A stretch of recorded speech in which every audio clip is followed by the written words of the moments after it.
Right. And we are back.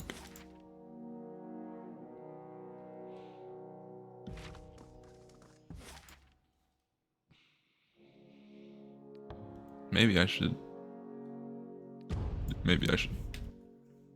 just check around, you know?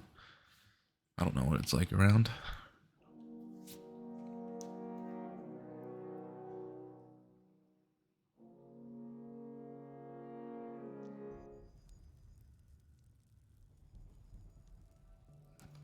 You didn't see nothing.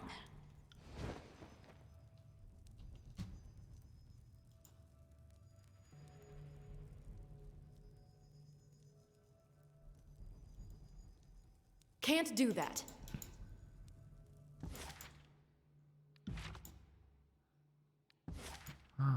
Yeah, I'll head to Tunon's court right now, I guess.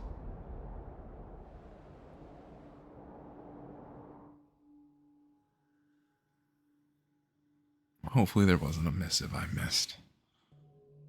That was like, I'm on my way, sent.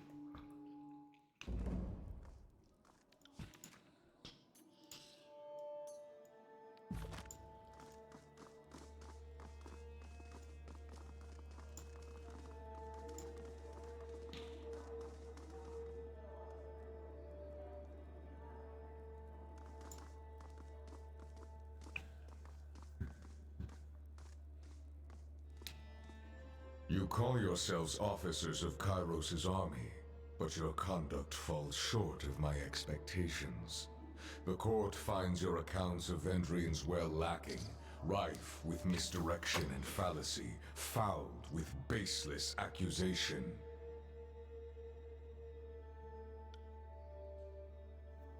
Your Honor, I have relayed the events as I experienced them. You can well imagine why my version conflicts with his. On my honor and that of the great general, I would sooner snap my sword than perjure myself before you, Archon.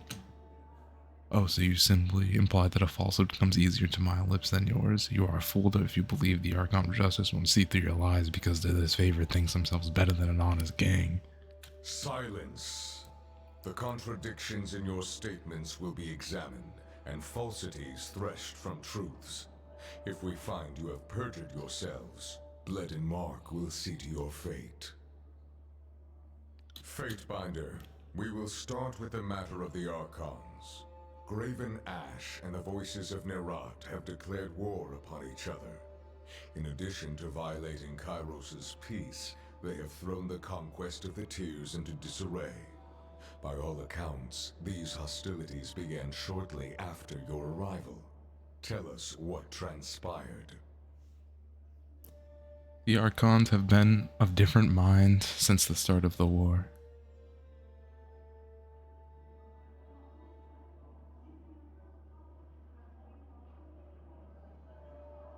Oof, I want to be honest with old man. The Archons could not agree who could lead the siege, and descended into accusations and treachery. It seemed a mutual spat. The disfavored were murdered more deserving of the honor. Our tactics and training outmatched the Vendrian Guard at every turn. What a balderdash. The disfavored couldn't tip over a straw out if they had the weak to strategize.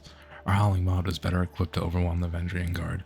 Our recruits were ready to throw themselves at the enemy if only Ash and his legion would agree to a plan. The Fatebinder presents testimony. I warned you both against speaking out of turn. Something more than a mere disagreement unraveled this campaign. But I will return to that in time. Let us speak of Ascension Hall. We have heard troubling accounts of your actions, including claims that you worked with the Oathbreakers known as the Vendrian Guard. I took the Citadel for Kairos. As you say. And yet that was not evident from your actions. All accounts claim that you sided with the Oathbreakers. This would be the very definition of working against the Overlord's wishes. Enlighten the court. How is this not treason? It ain't treason. Because, give me a second to read my options and tell you why it's not treason.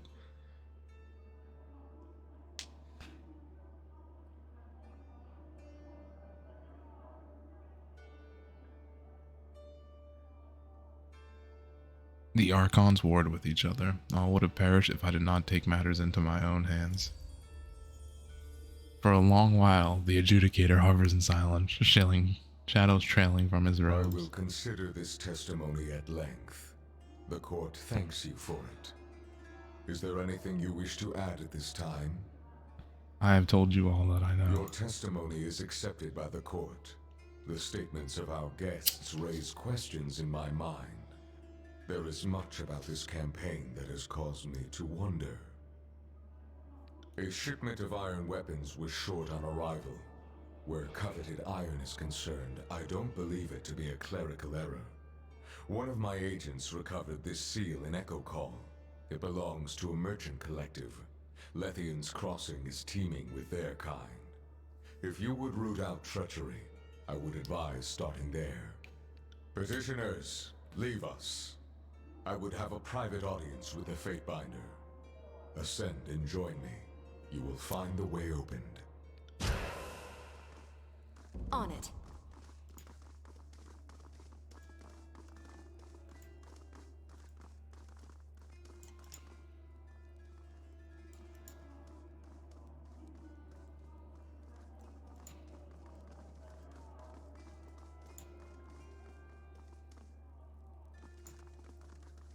This civil war, this feud, is an insult to Kairos' peace. It should not have taken the better part of a year to silence the last vestiges of the Oathbreakers. I agree, Your Our Honor. allies squabble while our enemies regroup. It falls upon the court to measure the extent of the damage and to execute the agents of disorder. I suspect that treachery, negligence, disunity, and greed have infected one or both of our esteemed allies. Until you are instructed otherwise, this matter is the court's primary focus. Graven Ash and the voices of Nerat must be examined in close detail. You are charged with observing the Archons and presenting your case that one of them has wrought chaos and disorder upon the tiers. What if I find them both could they both be guilty? It's possible, but the momentum of the conquest up to this point suggests otherwise. The failure at Vendrian's Well implies a coordinated will behind the chaos. As always, you will be held accountable for what you do in the court's name, but you are free to conduct your investigation in the manner of your choosing. You must expect lies, misdirection, and manipulation. Suffer not such obstructions of justice. At first, we were not amused by your alliance with the Tearsmen, but there is a logic, a pragmatism to the situation that we are willing to entertain. You deputized our enemies to bring order out of chaos. So long as you keep them on a tight leash, we will permit this union to continue under your auspices. The opportunity to bring peace through collaboration rather than warfare is one we shouldn't ignore. But if these Oathbreakers trust you, then take advantage of the connection. If indeed Graven Ash or the voices of Nerat conspire with our enemies, this would explain much of the events in Vendrian's Well and the feud ignited therein. Be careful that you don't invite them too closely into your confidence. I would not empower the rabble by sending a servant of the court to do their bidding. Ensure that your objectives come first in all things. You see the nobles milling about this court. You hear the anxiety and uncertainty of a conquered people. Day and night I audience declarations of fealty to curry favor. What you don't see are the dungeons beneath the court, and the hundreds of Tearsmen who strained against Kairos' rule. I warrant that your Oathbreaker allies know a few of them, whether by blood or by allegiance. Let it be known that their lives are forfeit to the court's mercy, and any action meant to shatter what order we have established will be met with the swiftest reprisal. Blood will flow through these halls. Is that clear? Abundantly clear, Your Honor. I'm glad we understand each other. Be sure your new friends understand as well. Do not toy with the locals. Subjugate them if they will serve. Destroy them if they have exhausted their usefulness. I will not permit them to vanish into the tears, there to gather strength with renewed defiance for the Overlord. Your fellow Fatebinders have been busy acting as my eyes and ears. I have a few leads for you to follow. You should, of course, speak with your brothers and sisters of the court if you need further counsel. Though the disfavored were triumphant in the Blade Grave, I understand that their troubles within the region are unfinished. Talk to the disfavored commanders serving in the Blade Grave. Perhaps they can shine some light on the origins of this feud. There is a final matter to discuss. A sensitive topic. What concerns the court, Your Honor? In spite of the many shortcomings at Vendrian's Well, you managed to make a name for yourself. You proclaimed an Edict of Kairos, resolved its demanding conditions, and ascended the mountain spire. Any one of these feats would be worthy of recognition by the highest authority. You managed to accomplish 3. I was only doing my job, Your Honor. Your sense of obligation to your role is admirable, but modesty will not recommend you to the task ahead. Whether by design or by accident, you have captured the attention of Kairos' army and the local tiersmen alike. This is no small opportunity, and the court charges you with exploiting your new standing to its fullest potential. You have a title in our hierarchy. However, it's a little-known secret that one's standing in the world is determined by their infamy, their deeds, and how they come to be known. Mind this notion as you bring justice to this lawless frontier. There may come a time when your deeds speak for you louder than any title. If your killing spree in the bastard city is any indication, you are no stranger to spreading infamy already. Whatever you did to capture the attention of the masses at Vendrian's Well, I would encourage you to do so again. Understood. I'll be known as a champion of justice. It falls to us to set a new standard for these southern barbarians. You are dismissed. Should the court have need of your presence, you will receive word. Go forth and do my bidding, and bring glory and honor to the tiers in Kairos' name.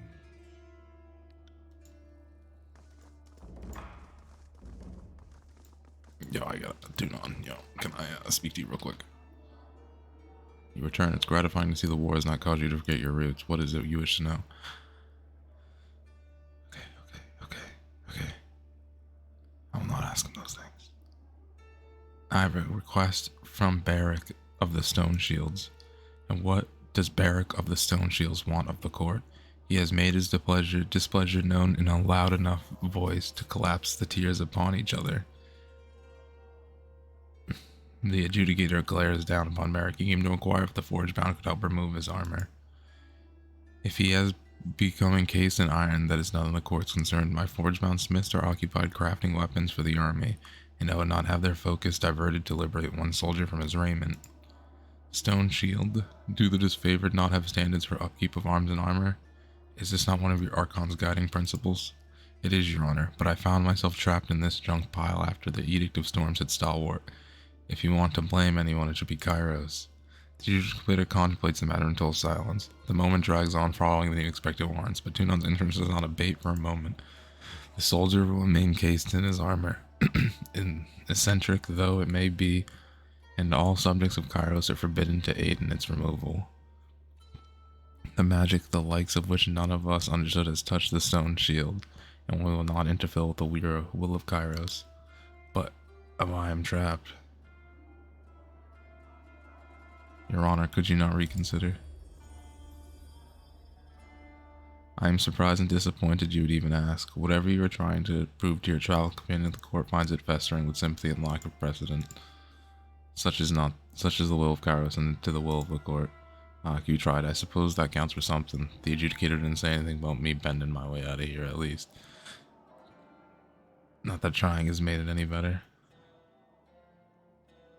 I wish to speak about matters of law, and you are well situated, for my court is the legal heart of this corrupt and uncivilized realm. What matters draw your curiosity? You are already well versed in Kairos' law, but I am happy to discuss particulars. I wish to discuss Kairos' peace. the cornerstone of our wartime effort, of course. Kairos' peace guarantees all willing supplicants under the Overlord's authority a place in her world. The exact wording of the bylaw is, your life is not yours to discard. The Overlord has plans for you. This turns to several spheres of influence. Among others, it grants protection to enemies, those who surrender in a time of war. It forbids suicide. To dispense with the Overlord's vassal and property is prohibited. Remind me how the Overlord's name may be used. It is not forbidden to cross one's tongue with Kairos' name, but it behooves to use caution and respect. The Overlord's name is not yours to give. Whether progeny, product, location, or abstraction, slander of the Overlord is punishable by death. There is only one Kairos, and her name is safeguarded. No one may say Kairos and have it obfuscated by a second meaning. Neither will her name be associated to trivialities. A gambler will not attribute his fortune to Kairos' luck, or his misfortune to Kairos' scorn. Such an association lowers the Overlord in the public esteem and is rightly considered slander most foul. Let's discuss old walls. The old walls are forbidden in their contents and denizens, as is their content and their denizens. Owning any items from the old walls is considered trespass regardless of how it came into your possession. Mind that in your travels. As the old walls extend across much of the tiers of Northern Empires, Kairos permits her servants to pass only where she has sculpted the landscape to permit traverse. Under no circumstance are you to enter a breach in the old walls, even for a task as innocent as crossing to the other side. If these restrictions seem too severe, I would remind you that they are for the protection of Kairos' subjects. The Overlord has no desire to see harm needlessly inflicted upon her loyal followers. Remind me of the Magician's folly. Practitioners of the Arcanaut must be sanctioned by one of Kairos' guild, such as the Blood Chanters or Forge-bound rogue magicians with a tenuous grasp for unknown powers will not be tolerated. Eb lowers her gaze to the ground, thumbing the cord of her bandolier in a thinly attempted veil to appear uninvolved in the discussion. So long as your tide caster remains your deputy, she'll have the protection of the court, but not a moment longer. I must allow you to have the most fearsome agents at your side to dispense justice, but you remain culpable for her actions.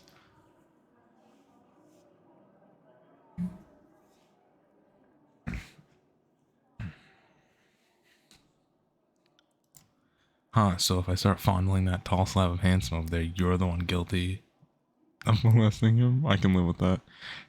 She points to none of all, who shuffles nervously at a glance.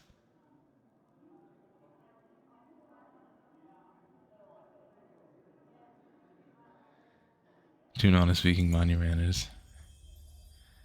A sanctioned mage whose spellcasting causes damage to life or property is lawfully deemed innocent as long as they practice their art in service of Kairos. All is forgiven.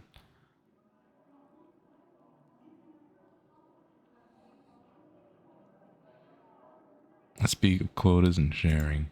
Harvest blooms and blights by the will of Kairos. In times of lean, you will be fed. In times of wealth, you will feed others.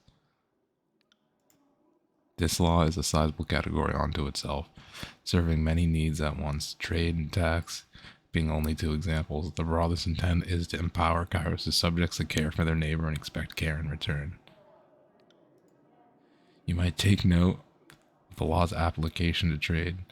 A merchant's right to peddle their wares is defined by permits granted annually. The regional authority has the right to decide if a merchant sells cabbage one year and sandals the next. Anyone breaking through their restrictions is subject to immediate forfeiture of all assets.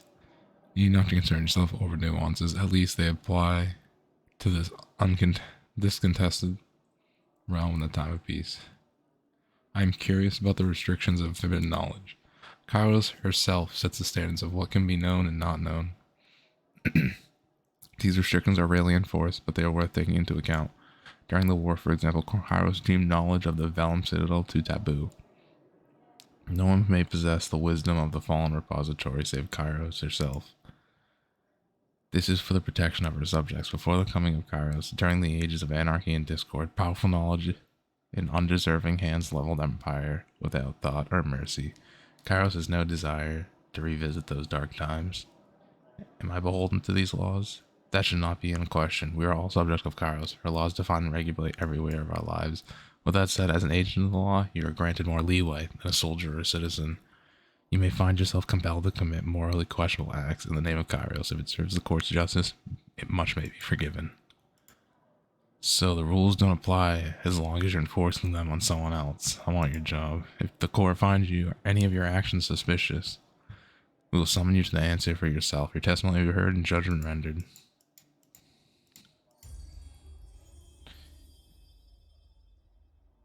You are exceedingly curious about the application of Kairos' law. I find it refreshing that you would seek my counsel, Faintfinder. Back to my previous questions. I have no more questions. Then be on your way. Yeah, I don't feel like it's the right place to ask him about himself and like Blood and Mark. I think all he's gonna say about Blood and Mark is like, you don't need to know about him. I will not pretend to understand the strategic decision you have made, but they are all yours the same. Even so, I'm curious about your travels and the tears. Word has reached me regarding your negotiation tactics at Apex. I must admit, I'm impressed you made any headway with the Southern wretches. They're open to reason. It wouldn't seem they aren't as ignorant as the Archon of War would have us believe. Come, let us freak speedily.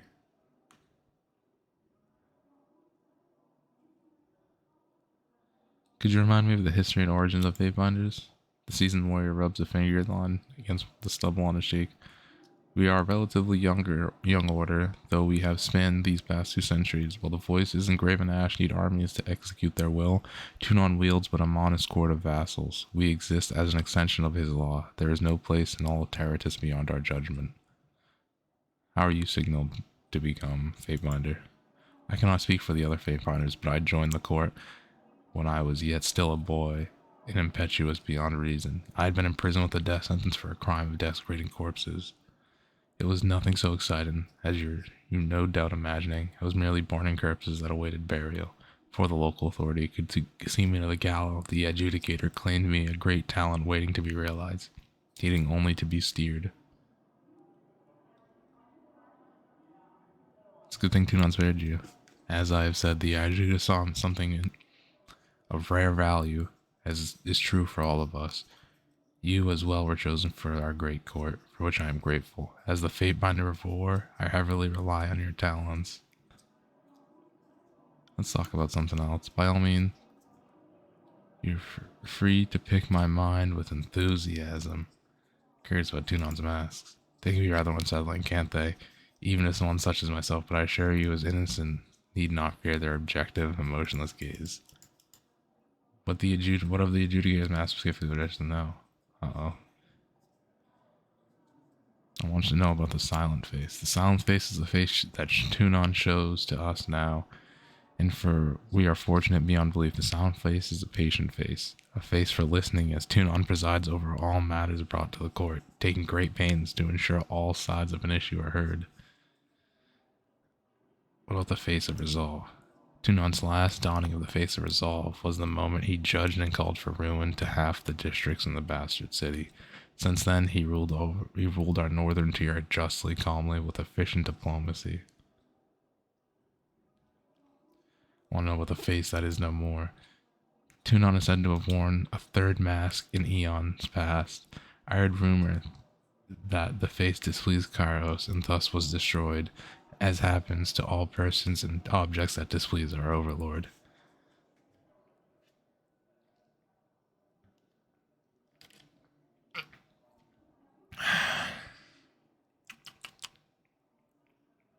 Have you ever seen Tunon change his mask?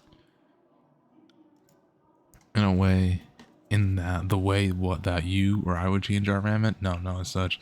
I've seen the mask shift. They switch without the adjudicator or anyone else so much as laying a hand on them.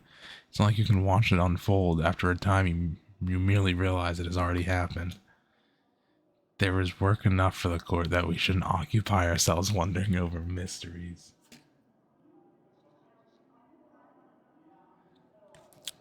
Let me ask you something else. Tell me more about Kairos' armies, our allies. Ah yes, with friends like these, our work is often self-explanatory. Are you talking about the Scarlet Chorus or the disfavored? The Chorus. The Chorus soldiers hail from every corner of the realm. As the Chorus marches, it conscripts indiscriminately from those it has conquered to replenish its ranks. There is no continuity of command in Chorus, nor it allows encourages even the strong to challenge their leaders. But the Chorus has numbers, and brute force is almost always a viable solution. Much as Rogalos insists otherwise. Besides, the Scarlet Chorus draws strength from the multitudes it swallows. Its blood chances have taken knowledge from various tiers mystics, and many of the chorus best soldiers were grown here in the south. The disfavored are the iron tip of Kairos' great phalanx. Armed with the best weapons, the most concentrating and led by a brilliant Graven Ash, the disfavored have no equals on the open battlefield. The legend has a saying, Graven Ash protects. It's no simple boast. The Archon of War is able to lend his will and strength to soldiers and give them endurance beyond human limits. I have great respect for this favorite, but I know where I stand with them. They're a very close-knit band, all of them from the north, many of them related to each other. But considering our role in the Great Hierarchy, I can't fault Graven Ash for being selective. Farewell. Now we speak again, so let us speak generously and at length with one another. Now what would you have us discuss?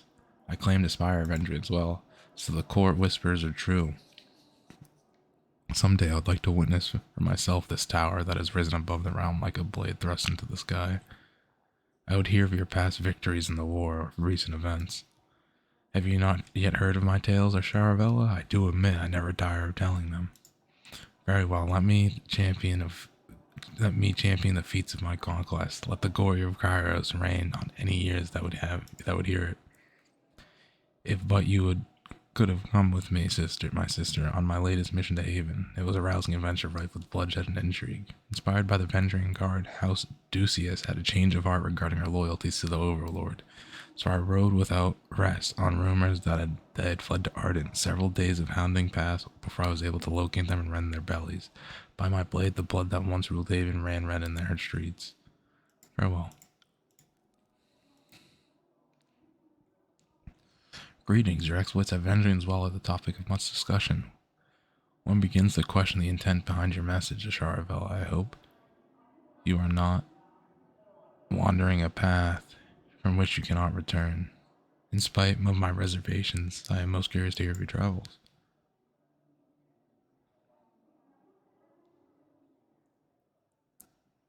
What can I do for you? Anything happen while I was away? Rogueless traveled to Belmsilla to secure the archives for a gracious overlord. The sages there proved much more stubborn than we anticipated, so Rogueless was forced to reclaim the Edict of Fire, consuming the citadel in a gulf of eternal flames. A sad affair. You seem to know much of my actions. Have you been spying on me? Don't act surprised. It is my duty to ensure that those who operate under the Adjudicator's name adhere to the spirit of the law, if not the very letter. Of course, I've got nothing to hide. So you say, but I have to weigh all the evidence presented before me with an objective eye. Assume you are being watched, Fatebinder. But don't concern yourself. That is more than any citizen of the Empire can expect. How have you occupied your time in the Bastard City? Tunon sends me on missions here and there. I settle disputes between the locals where the Adjudicator is otherwise occupied. Everything from trade disagreements to pushing chorus squatters out of basements. Real rewarding work. The glory of war is not an honor reserved for the likes of us. We're the fish swimming in Tunon's wake, picking up scraps along the way. We're rather large and imposing compared to the bottom feeders of the tiers, but we're fish all the same. I'd like to know more about Tunon. Tunon is our overlord's fair and exacting adjudicator. He speaks with the voice of Kairos' law and his word is judgment.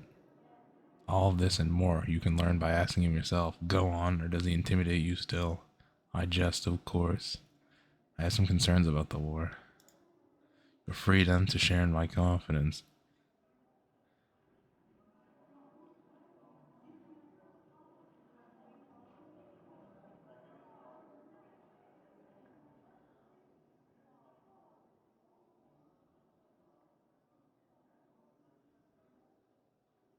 Second thought, no, I'm not gonna say any of that. Fatebinder, you return. You look as if you have some questions for me to untangle. Ask, I am feeling generous. Tell me about some of the past Archons. Rin, the second Archon of Light, and often struggled to control the power that roiled within him. If he suffered but a single slip of concentration, he risked an instant electrocution to his touch. Or so he claimed after killing the first Archon of Water just during a diplomatic embrace.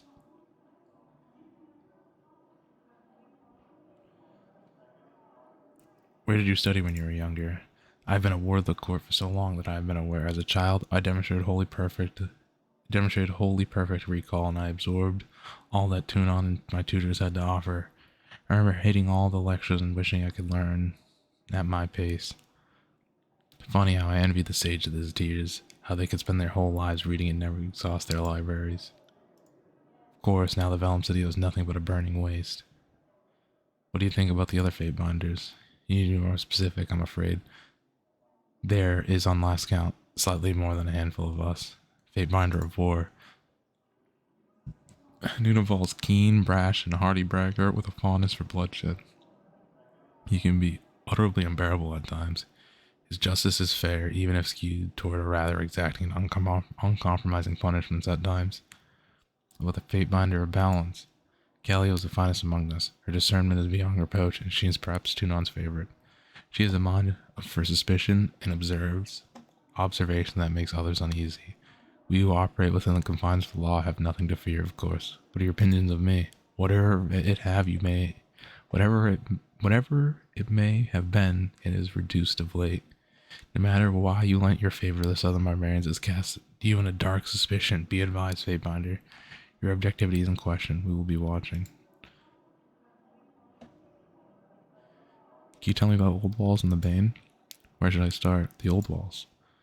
We know little about the ancient structures save that they predate all historical record. The forbidding ruins crisscross the tiers and north alike, centuries before we raised our cities. The only one old enough to guess is likely Kairos. Tell me about the Bane. The Bane are found in the old walls, but much of their defining qualities still escape me. They are creatures of smoke and claw and fang. If you find yourself unfortunate to fight one, remember that spells are effective against them, but grab the attentions of others lurking near. Let's discuss something else. Tell me about the tiers. The political entities of the tiers are essentially split between the bastard tier, the younger realms, and the free cities, of which we like to know. None of them. Bye.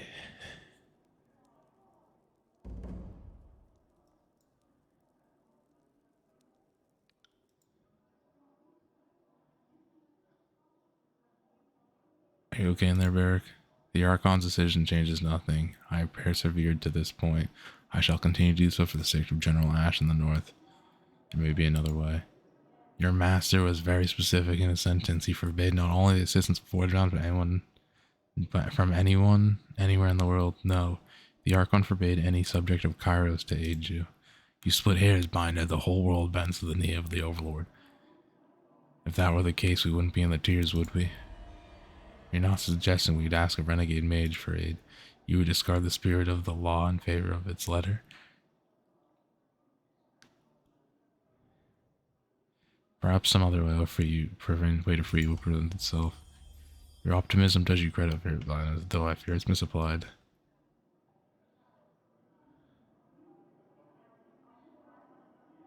We should at very least let them look at you. Armor is unique. Perhaps I could teach them something to aid this favored. You can find the forge bound at their smithy, Lithian's Crossing. Let us leave, Fatebinder. I worry my presence offends these nobles' precious sensibilities.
Yes.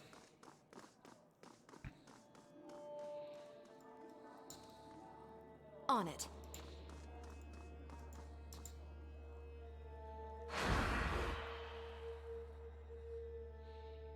Welcome back, kid. Amusing as it would have been to watch the edict drop. I'm glad you lived. Blooded Mark, the Archon of Shadow, rouses from a faraway stare, turning to face you with a wry smile. Though he stands, he seems to sift in and out of the shadows that shroud him. Again, but to draw blood from your allies. The Archon flashes his teeth, white and pearly, a sharp contrast from the shadowed depth of his face. His arms fold across his chest, hands resting against the bandolier blades.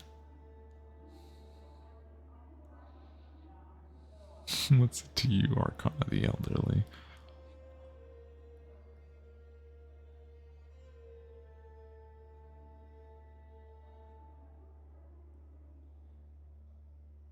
The wording of the edict was clear. They were committing fatal negligence against each other by not cooperating. I didn't write Kairos' rule, I just enforced it. True enough, the disfavored course brought about their own demise. Those that live should be thanking you for your mercy. What has me curious is your use of the Tearsmen, the Oathbreakers of all people. Your intent to cut down your allies, you'd spare your enemy. Some would consider that an unusual choice.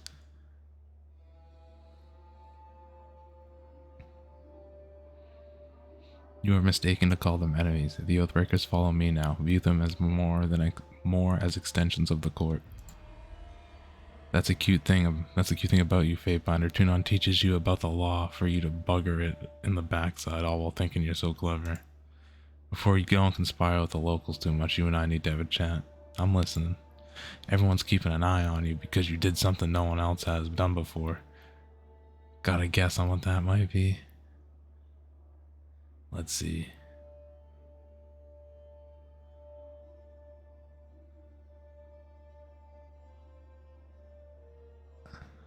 I'm the first Fatebinder to proclaim 2 edicts.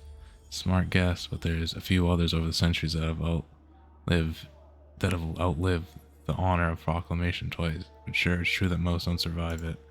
Proclaiming an edict isn't new. Surviving it is neither surviving or resolving the commandments of an edict. But you're the first person to proclaim and resolve the very same edict, and it didn't kill you. In one fell swoop, you survived your second edict, resolved the very one you had proclaimed, and woke an arcane structure that had slept for several centuries.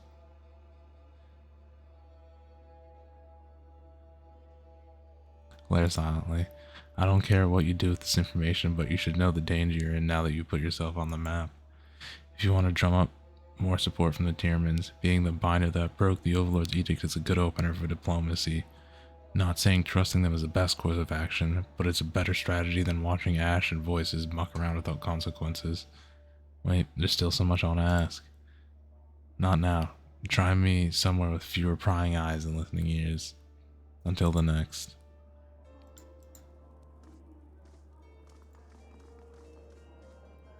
Right.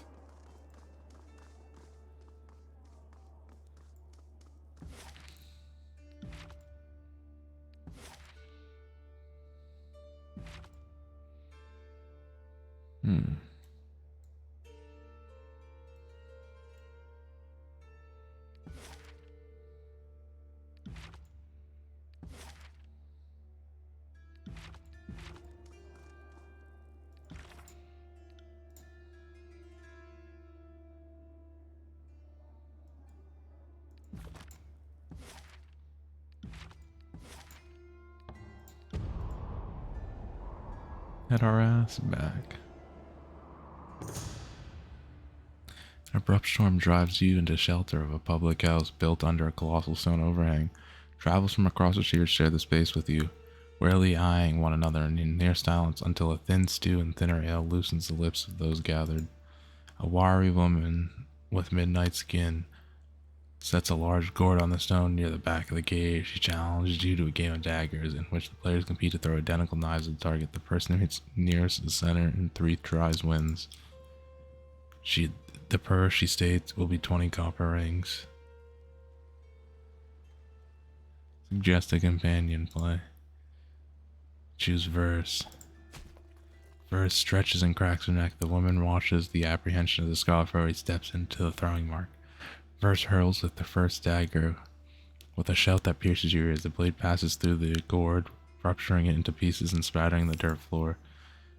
Verse turns to you and the woman shrugs and sits back down to join her male. The challenger, entirely cowed, doesn't speak to you again. Let's go.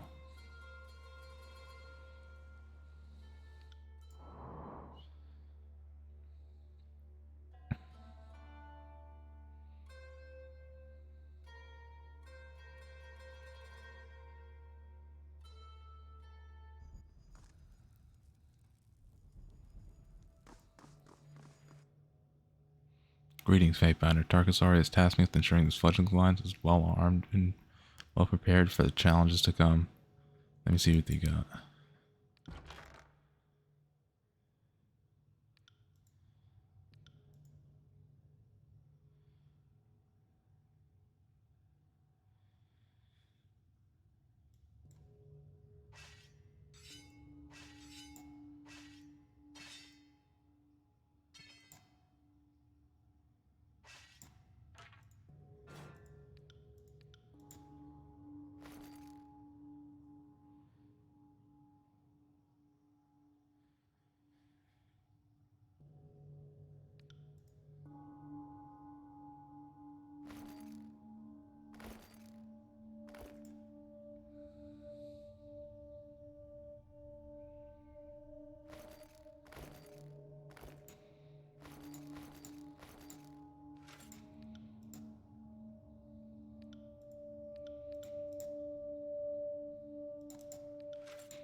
Fatebinder, welcome back. Ari smiles and bows. Our patrols have been chasing off stragglers from this valley, but otherwise Vendrian's Well is almost quite quiet for the first time in ages. Considering what we've been through, it is a much-needed lull in the violence. Fatebinder, must we suffer those fools and play their games of disobedience for much longer?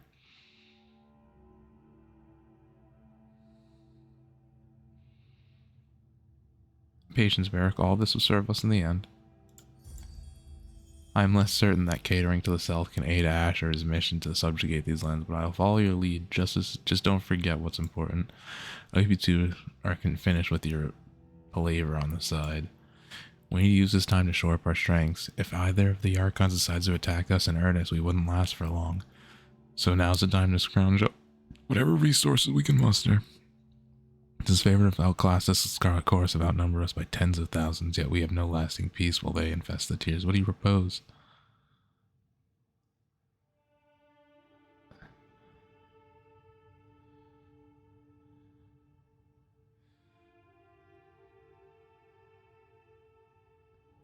Lasting peace will only happen by completing Kairos' orders and unifying the tiers. You all agree to serve as my agents. Now it's your time to earn peace and the Overlord's mercy. We'd be dead if not for you. Don't think for a second we're not grateful, but our loyalty is to you, Faber. Fealty to Kairos is incidental. Oh my lord, oh my lord, oh my lord.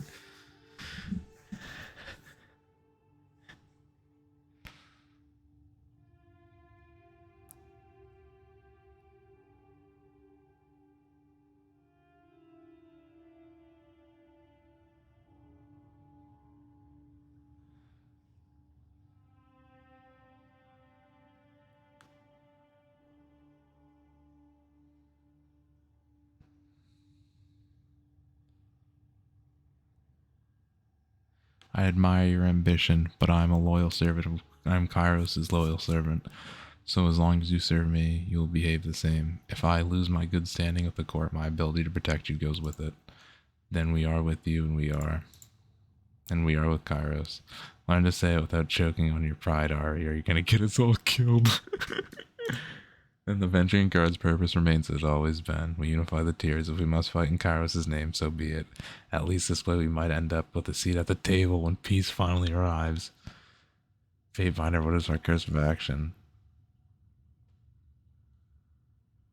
We strike out for the other realms. He was willing to rally to the cause and point them here. I think Lethian's Crossing makes the most sense. It's not people. It's not close to. It's not close to either disfavored or core strongholds, and more importantly, there are people we could use, whether we want to or not. It's a different issue.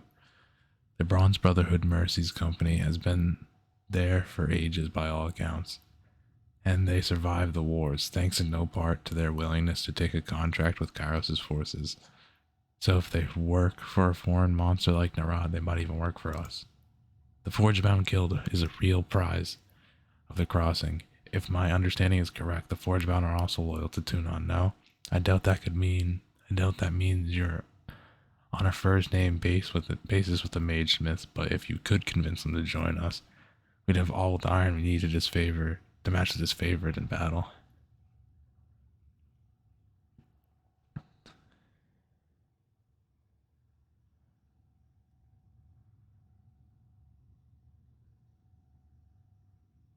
I'll return. I'll head for left. Then I'll take my leave. You are in charge of the defense of Vendrine as well. Do not fail me. Our intelligence might be out of date, but the town should be run by a man named Eldian. I recall Ratonomon being the leader of the Bronze Brotherhood, assuming he didn't get himself killed in battle. I believe First Brother is the honorific. I'm told that there's a Forge Master at the crossing, someone called Zedenia. Maybe you could convince her to be more loyal to you than Tunon. Good travels and happy hunting, Lady Fayebinder. Are you forgetting something? Forgetting Hail Kairos. Hail Kairos. Oh my lord. They hate me. No, they actually don't, I don't think. I think they love me, right? Where is it? Like they're big fans of me. Yeah, big fans. Zero upset.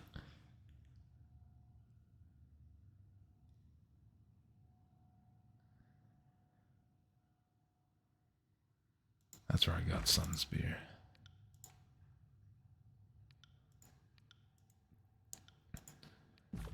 I got it.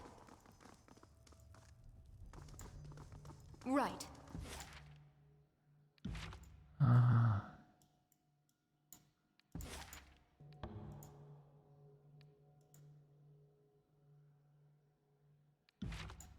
Let us go.